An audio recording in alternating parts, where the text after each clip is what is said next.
आप यहाँ परमात्मा के चरणों में आए हो, आपका प्रथम उद्देश्य ये हो कि मेरा जन्म मृत्यु का रोग कटे, क्योंकि आप जी ने असंख्य जन्म हो गए यहाँ जन्मते और मरते को। कभी राजा भी रहे, कभी आप रानी भी रहे, और फिर भिखारी बनकर भी घूमते रहे। अब कहीं पर भी आपको स्थायी स्थान नहीं मिला। जैसे आपने पुण्य किए तो आप स्वर्ग चले गए। स्वर्ग क्या है? ये एक होटल है, एक रेस्टोरेंट है। जैसे कुल्लू और मनाली, शिमला, गर्मियों के दिनों में साहूकार लोग 10-20 हज़ार 50 हज़ार रुपये ले जाते हैं और 1 महीना 2 महीने वहाँ होटल में कमरा किराए पर लेकर और वहाँ रहते हैं, ठाठ करते हैं, घूमते हैं, फिरते हैं। बड़ी ठंडा मौसम होता है, हिली स्टेशन है और लेकिन वो पैसे जेब से उन्हीं के लग रहे हैं, होटल का किराया, खाने का खर्चा। जब वो 2 महीना वो 50 हज़ार रुपये खर्च हो जाते हैं परिवार के, तो फिर वो अपने कर्म क्षेत्र में आ जाते हैं कंगाल होकर। और फिर अगले सीजन में क्या पता सूत बैठे 50 हज़ार सेविंग हो उनका ना हो। तो इस प्रकार जब आप यहाँ कोई साधना करते हो, जब तक ये सच साधना आपको नहीं मिली, अपने पुण्य के आधार से स्वर्ग चले गए। उस स्वर्ग में आपको देव बना दिया, देवता, या कोई और पद दे दिया, या वैसे कॉमन स्वर्ग में आप ठाठ करो, लेकिन वो पुण्य आपके ही समाप्त हो रहे हैं। जिस दिन आपकी पुण्य पूंजी समाप्त हो जाएगी, उसी दिन आपको वहाँ से, जैसे यहाँ से मार दिया जाता है, वहाँ भी आपको मार दिया जाएगा। अचानक मृत्यु होगी, तुरंत नरक में, फिर नरक में डाले जाओगे। तो इस झंझट से पीछा छुटवाने के लिए आपको ये परमेश्वर कबीर जी की शरण लेनी पड़ेगी।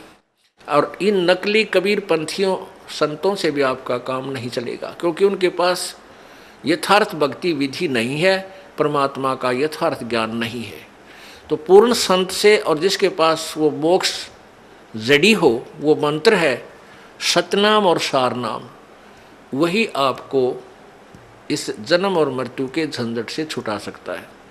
तो वो जड़ी इस दास को परमात्मा ने दे रखी है। आप अब शिक्षित समाज है, पढ़ा लिखा एजुकेटेड जो है ना पूरा समाज हो गया है, बहन बेटी भाई।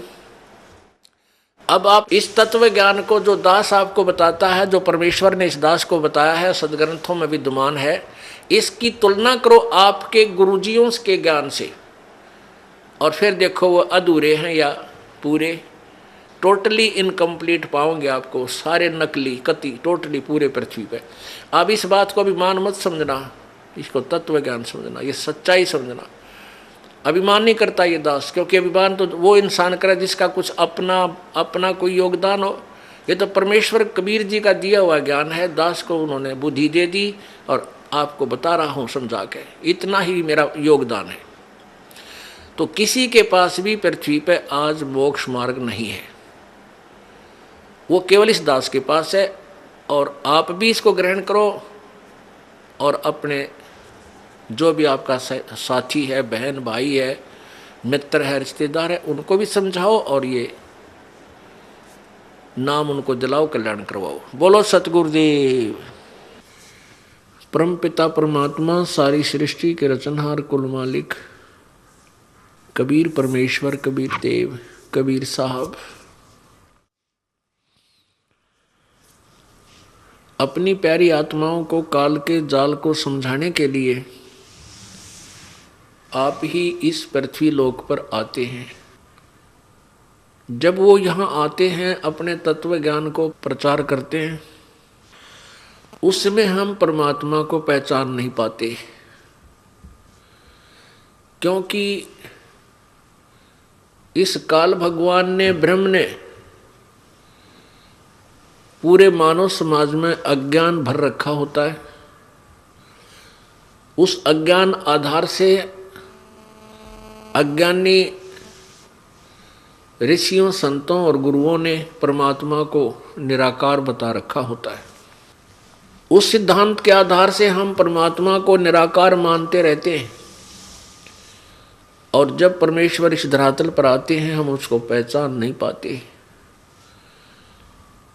और काल के दूत उस परमेश्वर का विरोध करते और करवाते हैं।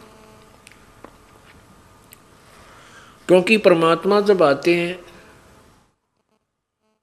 वो यही तत्वज्ञान प्रचार करते हैं जो दास आपको सुना रहा है, उन्हीं के द्वारा प्रचार किया हुआ। अज्ञानी संतों ऋषियों के द्वारा सुना गया लोकवेद होता है। लोकवेद कहते हैं घर का ज्ञान, अपना मन घड़ंत, अपना अनुभव